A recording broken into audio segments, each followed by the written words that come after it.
the program. KUTV News at 9 starts right now. Topping the bulletin is that 4 people have died after their vehicle was swept off by flash floods in Mutindi River in Mwingi, Kitui County. It is reported that the vehicle, a double cabin, was washed away when a bridge collapsed on a seasonal river following heavy rains pounding the area. Those injured were taken to Mwingi Level 4 Hospital, and confirming the incident, Mutindi Police Chief John Sawe has said that 3 bodies have been recovered and taken to Mwingi Level 4 Hospital. Meanwhile, the search for the 4th body intensifies. 4 passengers perished on Wednesday when the vehicle they were traveling in was swept by raging floods at Mutindi River in Mutindi, Kitui County. The victims, said to be staff of a telecommunication firm, were reportedly driving to Kitui town from Migwani in Mwingi West when tragedy struck. Confirming the incident was Area Sub-County Police Commander John Sawe, stating that the 3 died as they tried to drive through the flooded river. According to Sawe, 2 other occupants in the car, including the driver, managed to escape. He also reiterated that 3 bodies had been recovered while efforts are underway to retrieve the 4th body, believed to be stuck in the wreckage, which is partially submerged. Ni ule driver ambaye aliweza kuponyoka. Akatuambia kwamba alipatika akaruka nje. Akaokalea na akasaidiwa kwa hii shule ya Chani. Mpaka akapata first aid, akapewa nguo nyingine.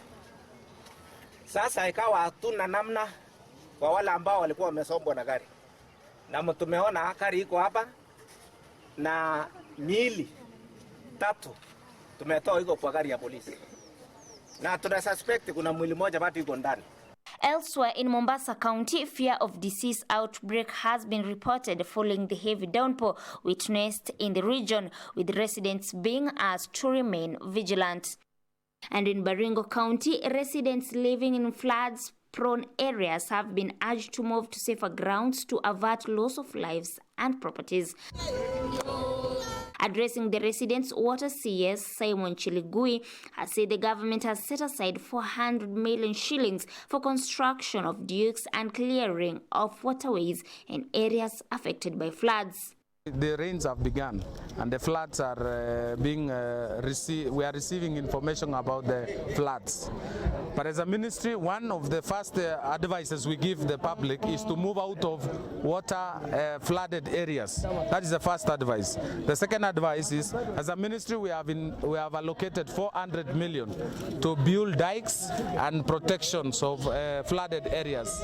So I am only urging and requesting the public to move out of flooded areas to safe areas so that they are not affected, or possibly some of them have even lost their lives because of living on waterways.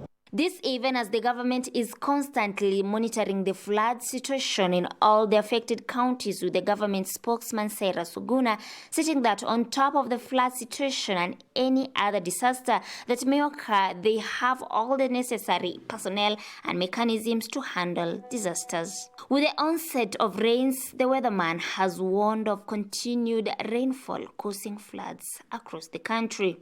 Jamukiboi,